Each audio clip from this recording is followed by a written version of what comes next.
Okay, so we're here on this beautiful summer day with Mr. Chris Inperspective to have a little chat about Technicality this week. So if you just want to tell us a bit about your night, really. Well, yeah, I mean, it started in 2000.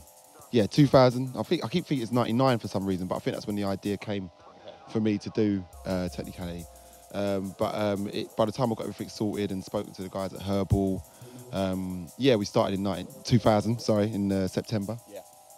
And it was a fantastic time because there was a lot of people who were still sort of enjoying like logical progression sounds and good looking, and I mean there was a lot of music being made that wasn't really getting sort of like the exposure that I felt it needed to be, like the likes of Paradox and stuff. And I was buying it and people I knew were buying it, and you see people online were buying it, but there was nowhere you could go to hear it. It was a shame. So what we did, well, I say what I sort of mainly did was sort of get something going with Herbal. We started the night, and I had sort of Marlon Equinox involved, and then after that meeting, Fracture and Neptune, and then Breakage come involved, and then Senses, who was also a good mate of mine, and an artist on Inperspective, and we all started playing down there once a month, and it just sort of grew and grew from there, and kind of expanded and turned into the behemoth that it is today, the monster that it is today. So it was, yeah, I mean, a lot of people were playing at the night, and then when sort of word got round about what we were doing, we started getting inquiries. People started to hassle me about playing, and sort of wanting to come and play, alternate sets, and wanting to come and play some music that, they couldn't feel, or they didn't feel that they could play at most of the conventional, D&B nights, or conventional normal D&B nights out there. So it was just sort of like a collection of ideas, and then obviously with the MCs like Sterling, and now we've got Black Eye and Killer B and Golden Child. Well, Killer B's not so involved with us anymore, but Black Eye and Golden Child, they're our main MCs, and then they had Qdini back in the day as well, and guys like Andy Scopes come along, and this other guy called Wilsh, who unfortunately he's not DJing anymore, but he should be because he's amazing. Yeah, I mean, I couldn't even begin to list the number of people that I've played, but with the help of Bailey, mainly giving us exposure on Radio 1 Extra, that was the main thing. When Bailey got involved, it's certainly within Perspective, sort of more than Technicality, if you like, and started playing some of the releases, and that it sort of raised the exposure for us in a massive way. Yeah. So yeah, I mean, it's sort of like had that time there, about four and a half years at Herbal. And then, as with most clubs, you get a change of promotion manager, and they're not into certain types of music, and then you find yourself out on the street, to be honest. And that's basically what it was, because like the guy that was there before was a guy called Chris. He was a big fan of what we did, and he always supported us. Even when we had a bit, the nights weren't always that great. He would still let us carry on. And then, yeah, I mean, sort of left there, and then sort of started doing the all-nighters. So we did one at it was something called The Project, which is over in the back of in Old Street there. And then we did another one around the back of old Stoke Newington train station. It was basically it was someone's house. It was basically someone's house. It was like a squat. And then we did this party where like I took all the payments on PayPal, and I had this list, like sort of thing. So it was like a party, and we just took all like advance payments. And so there was no tickets sold on the door. And I remember getting there late, and then like there was just like 150 people standing outside this room, like standing outside this person's house, waiting to get in, and I had to sort of like tick them all in, and it was just like, it was like being at school. It was crazy. And then someone passed out. You know who you are.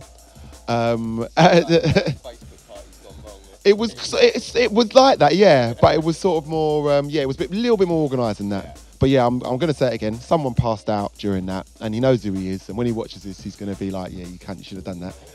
He exposed me, but yeah. And I found, because the thing was, he's a friend of mine now, and I remember at the time, we all heard about, yeah, this guy, he had too much amens in his head and he passed out. It was wicked, and then it was, and so that's what sort of basically happened. We all really loved that story, and then years later, he became my friend, and and he was like, yeah, I was the guy that passed out at the party at Stoke Newton. And I was like, oh, it was you. I was like, yeah, so it was right. It's probably one of the reasons why he's my mate now. So, yeah, Alex Jones, yeah, sorry. Anyway, yeah, he's been shamed. But it was hilarious, and I love him, so it's all right. And then, but then we sort of tried to think a little bit big, this is where I feel I made the mistake with Technicality over the years, because I tried to go big. You know what I mean? He's like, yeah, well, this is going to be massive. And so I tried to do something mass, and you know, with the guys at Technology, with Oscar and Technology, and that didn't work because the thing was we were able to get, you know, 3, 4, maybe even 500 people, you know, to come and enjoy what we were doing, you know, and we did, because we did one at Electro Works, and that was busy, you know, that was cool. We had Tim Exile playing and Danny Breaks, and, you know, it was amazing, you know, and that we got about 500 down to that one, and so I'm thinking, yeah, let's do mass, like, you know, thinking, well, that's a 1,000 capacity venue, let's take it to the next step up, and yeah, that didn't really work because we probably got the same 500, but it just means that we're half filling the venue instead of filling it, you know, and it just didn't really work, and you know, some of my DJ selections that night, like in terms of lineup selections, were wrong, I think. And although Nookie played an absolutely amazing set that night, he played a really, really cracking set. But some of the other selections I made, I think, were a little bit wrong. We had dancers, you know, that was stupid because they weren't very good and they didn't really dance. Yeah, well, anyway, I'm not going to talk about that because I don't want to seem sexist. But yeah, it was just because, you know, you have an image of a dancer. Well, this was kind of the opposite of that. Okay, I know where you're going. Yeah, do you know what I mean? So, yeah, so let's just move on. Sorry, yeah. Anyway, yeah, that was quite bad. But yeah, so then we did that one at Mass, and yeah, big up Oscar Technology, bigging up moving forward always as well. They're always big. And then sort of did this. We were at this place over in West London on the Edgware Road for a while, sort of doing a monthly on a Friday there. I mean, it was very, very small, but we couldn't get anyone to come down there. It was very hard. And then I started working as promotions manager at a place called Annex in Brixton. Tried to do it there.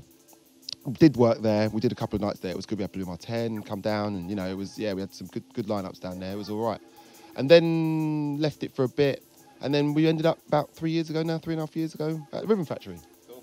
And I have to say, you know, barring Herbal, maybe sort of like the first 4 years at Herbal anyway, they've been nothing but supportive to what we're doing. I mean, and especially, particularly in the last year with Jimmy.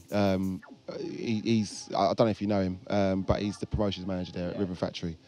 And he's done an absolutely fantastic job of turning around that club. I mean, not to say it was always a good club, but you could sort of see the potential. Yeah. And you know, he's sort of, you know, I remember we had a meeting, and he pulled me to one side, sort of thing, and said, you know, he basically pulled me to one side and said, look, Chris, have a word of yourself. You know what I mean? You've got a great product here. You know what I mean? And this could be something that could be, you know, really, really good. You know, really great. And I took his advice on, and I think he's a smart boy, you know what I mean? And he really did give me some pointers because, you know, me, I come from that promotional side of thing where you do 10,000 flyers, you stand outside clubs, and you dish them out and whatever. But he was showing me that there's other ways of getting, you know, promotions and things done. And, you know, and he's sort of always sort of been very encouraging and very supportive. So I've always got to big him up because he's done a fantastic job. And Paolo and Pete, the engineer as well, and all that, the guys down at Ribbon Factory. So I've always got to big him up. And I'm saying this mainly because I just want him to keep letting me do my nights there, really, and give him some free promotion. But in terms of the music though, it's always been about representing the unrepresented, no matter where we've been. We've never sort of tried to do a commercial thing. We've always tried to sort of look at the music that's out there, look at what's being played. I mean, it sounds too planned, but we've always tried to sort of be attempt to be ahead of the game. You know, I've always tried to pick artists that felt like they were ahead of the game, shall I say, to come and play and represent.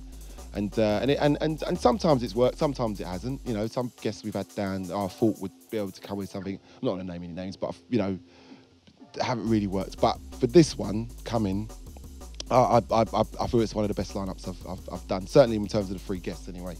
Because Fanu has been someone that we've been trying to get down for 6-7 years now. But obviously being in Finland, it's always a bit difficult. I did have a rule that I didn't book foreign artists, mainly because of the cost. You know what I mean? But because like flight prices have come down, and you could, if you do it in advance and all that sort of thing, you can get things happening quite cheaply. And so we've got him over. That's not the only reason we got you over, though, mate. Like just because of price, right? Because obviously you're an amazing artist. I just want to make that clear. But yeah, he's been doing or making some of the most groundbreaking music for the last 10 years, and he doesn't really get the respect he deserves. But like people in the scene, we all respect him. You know, we all know what he's about, and I think there's a few people out there that will be really pleasantly surprised by what he's about, what he stands for. And then Chris Juggle drummer as well, same thing. You know, I remember him coming to Herbal, being a fan, wanting to play and all that sort of thing, and then sort of like, well, we can't set up a set of drums in here. Do you know what I mean? Like, he wasn't going to be able to do it. So what it was that was one of the main reasons why we couldn't always set it up. And then obviously being a Ribbon Factory, it being a live venue, and we've had Mac down there before, it made perfect sense to get Jungle Drummer down, because we've done it before. We learnt from that, and then now we could get Chris to come and represent. And yeah, it'll be. I'm really excited. He was telling me what he's gonna be doing. He's gonna be doing like sort of Technicality era, herbal Technicality era tunes, basically, on the drums, and sort of playing with them and manipulating them and doing whatever. So I'm still a bit confused about what he's actually doing, and so it's like, it's a little bit like, I'm not sure, but like not sure in that way. But I'm just like, I'm trying to visualize. Yeah, I'm just trying to visualize what he's doing, because I know what Mac does, because I've seen him play. But with Jungle Drum, it's a new thing, so it's gonna be like the Mac for the first time all over again now. So it's gonna be brilliant. And then Equinox, well, he's a stalwart of the label. We played the first Technicality, before he was the star that he is now. I was fortunate enough to be able to work with him for a number of years, very closely. And the same like with Breakage, and I didn't even mention him before. I did mention him before, but like same with Breakage and Fracture Neptune. Now they've all gone on to do massive things now, and it makes me proud. I'm not saying that they wouldn't be who they were without me. I'm not saying that. I'm just saying that it's just nice to know that a lot of their careers sort of. Maybe with the exception of Equinox, because obviously he was working on Brain Records before that, and DJing before that when he was like 12 or something. It was some insane age or something.